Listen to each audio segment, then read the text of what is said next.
حضرت غوث اعظم رضی اللہ تعالیٰ عنہ سے کسی نے کہا تھا سب سے زیادہ پریشان کون ہوتا ہے؟ اور اس کی حضور بدگمان آدمی زیادہ پریشان ہوتا ہے، جس کا گمان برا ہو جاتا ہے نا، برا سوچتا ہے، وہ سب سے پریشان ہوتا ہے۔ پھر لوگوں نے پوچھا حضور بدگمان کون ہوتا ہے؟ تو حضرت غوث اعظم فرمانے لگے بدگمان وہ ہوتا ہے جو برے لوگوں کی صحبت میں بیٹھتا ہے۔ برے لوگوں کی صحبت بندے کے گمان کو برا رکھتی ہے، سوچوں کو۔ اچھے لوگوں کے پاس بیٹھیں گے سوچیں مثبت ہوں، اچھی ہوں۔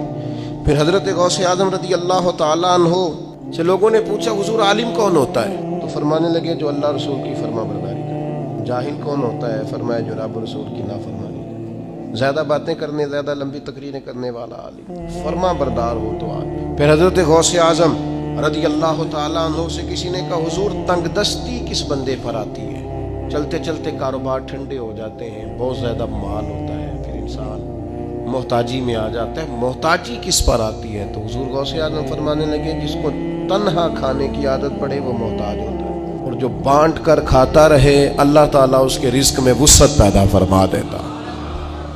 حضرت غوث اعظم رضی اللہ تعالیٰ عنہ سے بہت سارے لوگ آ کے مسئلہ پوچھتے تھے اللہ کیسے راضی ہوگا؟ تو حضور غوث اعظم فرمانے لگے میں نے 50 سال پڑھایا ہے، سب سے جلدی رب تب راضی ہوتا ہے جب کسی بھوکے کو کھانا کھلایا جائے، اللہ فٹافٹ جلدی راضی ہو جاتا ہے۔ پھر حضرت غوث اعظم رضی اللہ تعالیٰ عنہ سے کہا حضور برباد کون ہوتا ہے؟ کون آدمی ہے جو ساری صلاحیتوں کے باوجود برباد ہو جاتا ہے؟ تو حضرت غوث اعظم رضی اللہ تعالیٰ عنہ فرمانے لگے جو مداحنت کا شکار، سستیاں کرے، آج کر لوں گا، کل کر لوں گا، پرسوں سے شروع کروں گا، بس میں نے ٹھیک ہو جانا ہے۔ فرمایا یہ نہیں ٹھیک ہو سکتا، یہ آہستہ آہستہ تباہی کی طرف جانا ہے۔ دین پہ عمل کرنا ہے تو کل پرسوں کا کیا مان، آج کیوں نہیں، ابھی سے کیوں نہیں، فوراً کیوں نہیں؟ فرمایا کرتے تھے یہ چیز انسان کو کمزور کر دیتی ہے۔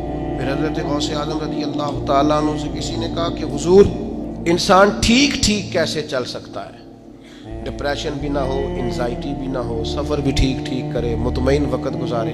یہ میں اپنے لفظوں میں کہہ رہا ہوں آج کی بیماریوں کا جو لوگوں پر غلبہ ہے۔ حضور کوئی پریشانی نہ ہو، بندہ صحیح چلے، کیا کیسے ہو سکتا ہے؟ تو غوث اعظم فرمانے لگے دو سواریاں ہیں کبھی چھوڑے نہ، ایک صبر کی سواری، ایک شکر کی سواری۔ ان پر سفر کرے گا تو کبھی پریشان، نعمت ملنے پر شکر نہ بھولے، اور اگر اللہ کی طرف سے کوئی آزمائش آئے تو پھر صبر کا مظاہرہ کرے، یہ کام کرے گا تو اللہ تبارک و تعالیٰ اسے سکون عطا کرے گا۔